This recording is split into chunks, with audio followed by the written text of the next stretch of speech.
fraudes, adulteração de documentos, mentiras e textos tirados de contexto. Hoje vamos ver mais 2 exemplos de como o cristianismo e a igreja adulteraram as escrituras hebraicas para vender sua falsa narrativa. Ambas as passagens são bem conhecidas e muito utilizadas nas igrejas, mas totalmente fora de contexto. Isaías 9, Salmos 110. Ao final deste vídeo vou te revelar algo chocante sobre a Bíblia cristã que você não pode perder. Então fique até o final. Mas antes de começarmos, se inscreva no canal e ative o sininho para receber todos os vídeos. E deixe o like aqui embaixo para o YouTube mandar esse vídeo para mais pessoas. No livro de Mateus, no Novo Testamento, no capítulo 22, a partir do versículo 41, somos apresentados a uma história curiosa que faz uma alegação fantástica. A passagem se trata de Jesus questionando os fariseus, que nada mais eram do que os judeus que seguiam a Torá. Ele os questiona sobre a identidade do Messias. Vamos conferir juntos. Enquanto os fariseus estavam reunidos, Jesus lhes perguntou: "O que vocês pensam a respeito do Cristo? De quem ele é filho?" "É filho de Davi", responderam. Ele lhes disse: "Então, como é que Davi, falando pelo Espírito, o chama Senhor? Pois ele afirma: o Senhor disse ao meu Senhor: assente-se à minha direita, até que eu ponha seus inimigos por escabelo dos seus pés. Se, pois, Davi o chama Senhor, como ele pode ser seu filho?"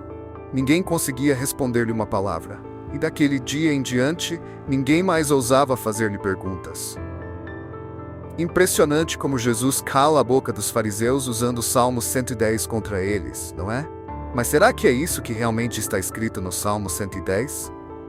Vamos fazer um experimento juntos. Abra qualquer versão da Bíblia que você tenha e procure o Salmo 110, pode ser online. O que encontramos? Salmo de Davi. Disse o Senhor ao meu Senhor: assenta-te à minha mão direita, até que eu ponha os teus inimigos por escabelo dos teus pés. Agora vamos comparar com o hebraico bíblico e entender o que realmente está escrito lá. Você não precisa saber hebraico para ver onde a igreja fraudou esse texto. Basta reconhecer os formatos das letras. Repare na 4ª palavra. Yud, Rei, Vav e Rei. Esse é o nome de Deus, e não existe nenhuma outra tradução para essa palavra. Sempre significa Deus. Por respeito, não a pronunciamos, então substituímos por Hashem. Agora repare na 5ª palavra. La Adoni. Completamente diferente da anterior. Quem mora em Israel sabe exatamente o que essa palavra significa. Adoni significa mestre, e é uma forma respeitosa de chamar alguém. Da mesma forma que chamamos um garçom de meu chefe ou de meu patrão, Adoni também é usado dessa forma. Mas aqui vem o detalhe importante. Se você mudar as vogais ao redor da palavra, poderia significar Deus. No entanto, Adoni, da forma que aparece no Salmo 110, nunca é usado para Deus. Agora veja o truque da Bíblia cristã. Como eles traduzem essas 2 palavras completamente diferentes. Senhor e Senhor. Ambas com letra maiúscula, mesmo que não existam letras maiúsculas no hebraico. Em todos os outros lugares onde a palavra Adoni aparece na Bíblia, ela é traduzida corretamente como mestre. Por exemplo, em Gênesis 24, verso 56. Mas ele lhes disse: não me detenham, pois o Senhor fez prosperar o meu caminho. Deixem-me ir, e eu irei para o meu mestre. Até mesmo pessoas perversas são chamadas de Adoni na Bíblia. Um exemplo é Esaú, em Gênesis 32, verso 5. Mas curiosamente, somente aqui, no Salmo 110, a tradução cristã decide colocar Senhor com letra maiúscula. O objetivo? Criar uma ambiguidade no texto, como se Deus estivesse falando com ele mesmo ou com uma outra parte dele, uma segunda pessoa da divindade. Dessa forma, cria uma brecha perfeita para encaixar Jesus no texto. Mas a manipulação não para por aí. Para fazer essa distorção funcionar, também é preciso alterar outra parte do texto. Agora vamos comparar o Salmo 110 com outro salmo famoso, o 23. Ambos na Bíblia cristã começam com Salmo de Davi. Agora vamos ver no hebraico. Novamente, você não precisa saber hebraico para notar a diferença, basta reconhecer as formas. O Salmo 23 começa com Mizmor le David, que significa de Davi, um salmo. Já o Salmo 110 inverte a estrutura e começa com Le David Mismor, que significa para Davi um salmo. Mas a Bíblia cristã não faz essa distinção. Por quê? Porque ela quer que você pense que é Davi quem está falando no Salmo 110, da mesma forma que no Salmo 23. Mas esse não é o caso. O Salmo 110 era um cântico dos levitas para Davi. O Adoni da frase não é uma figura divina, mas sim o rei Davi. Os levitas estão cantando: O Senhor disse ao meu mestre e ao meu rei. Agora fica fácil entender por que os judeus rejeitam Jesus e o cristianismo. O fato é que o Novo Testamento não foi escrito para pessoas que sabiam ler hebraico no Tanakh original, mas sim para aqueles que não eram judeus e não tinham acesso aos textos judaicos. Pessoas que nunca poderiam verificar essas alegações. Isso torna ainda mais ridícula a passagem de Mateus 22, que tenta mostrar Jesus lacrando em cima dos judeus. Mas agora sabemos que esse diálogo nunca teria acontecido. Os judeus sabem exatamente o que está escrito no Salmo 110 e refutariam essa alegação com facilidade. Quer mais um exemplo da fraude cristã? Vamos conferir uma das passagens preferidas dos cristãos. Isaías 9. Porque um menino nos nasceu, um filho se nos deu, e o principado está sobre os seus ombros. E o seu nome será Maravilhoso Conselheiro, Deus Forte, Pai da Eternidade, Príncipe da Paz. Agora vamos novamente comparar esse texto com o hebraico.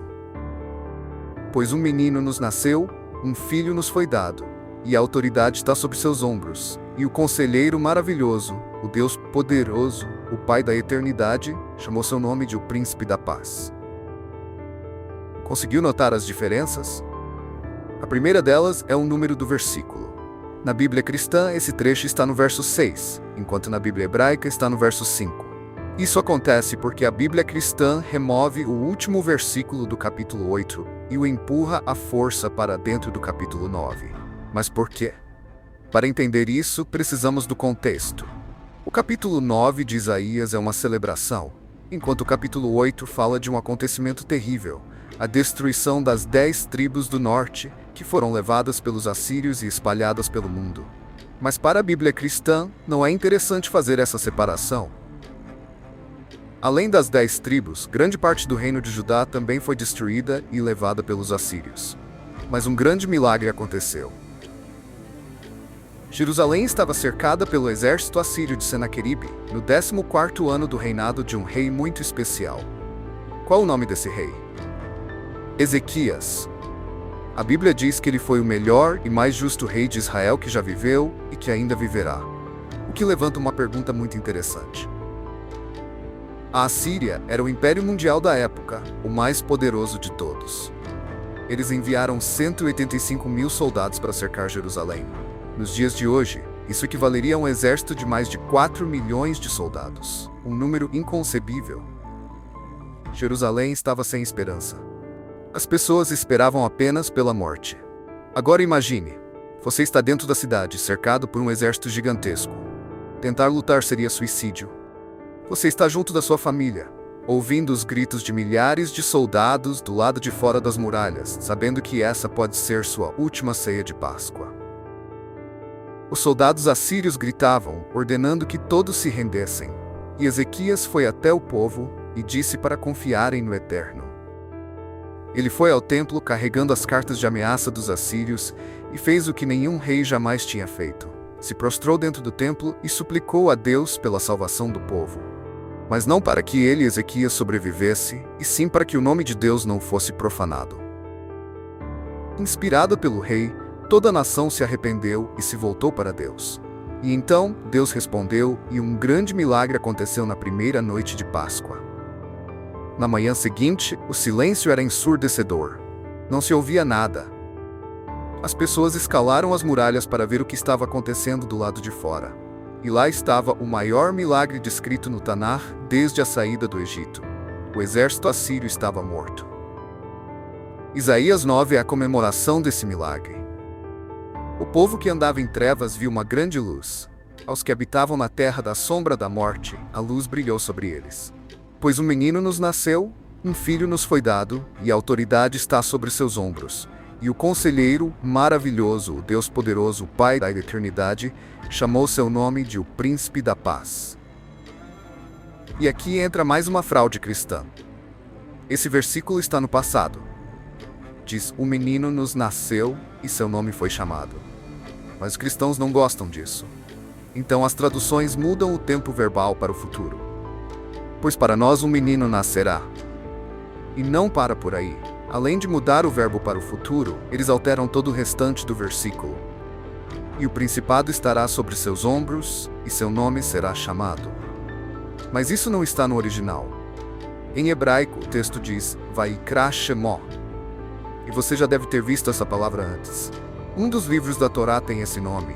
Vaikra é o nome do livro de Levítico, e significa, e ele chamou, ou, e foi chamado.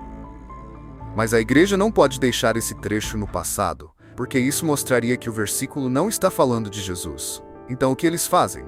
Simples, alteram o significado de Vaikra do passado para o futuro. Agora pesquise todas as vezes que essa palavra aparece na Bíblia. Ela sempre é traduzida no passado, exceto aqui. Somente neste versículo ela é traduzida de outra forma. E a nova versão internacional, a NVI, ainda vai mais longe. Além de transformar a frase para o futuro, ela remove a palavra nome. O texto original diz, e o seu nome foi chamado. Mas a NVI traduz como, ele será chamado. Agora, por que isso é tão importante? Porque o nome de Ezequias foi chamado de Conselheiro Maravilhoso, pois ele inspirou toda a nação a se voltar para Deus. O texto também diz, e o seu nome foi chamado Deus Forte. Para nós do Ocidente, pode parecer estranho alguém ter um nome que significa Deus Forte. Mas em Israel, quase todos os nomes incluem Deus ou um de seus atributos. Exemplos. Isaías significa a salvação de Deus. Netanyahu significa Deus dá. E agora a parte mais impressionante. Existe apenas uma pessoa em todo o Tanakh, cujo nome literalmente significa Deus Forte. Ezequias. O nome Ezequias significa Deus Poderoso ou Deus Forte. E é exatamente disso que Isaías 9 está falando. Agora, prepare-se para algo chocante sobre a Bíblia cristã. A igreja alega que Isaías 9 é uma profecia explícita sobre Jesus. Mas tem um detalhe. O Novo Testamento nunca cita esse versículo. Vários trechos do Tanakh são citados no Novo Testamento para tentar provar a divindade de Jesus. Mas justamente este versículo, que supostamente seria tão claro, eles simplesmente ignoram. Nem os autores dos evangelhos, nem Paulo, nem qualquer cristão do primeiro século sequer mencionaram Isaías 9. Sabe por quê? Porque somente no segundo século os pais da igreja perceberam que se fizessem algumas alterações no texto, poderiam enfiar Jesus à força dentro do Tanakh. E assim, mais uma vez, a fraude cristã se revela. Quer ver outro texto muito utilizado de Isaías, que é mal traduzido e tirado de contexto pelos cristãos para te enganar? Assiste esse vídeo aqui. Nos vemos no próximo domingo.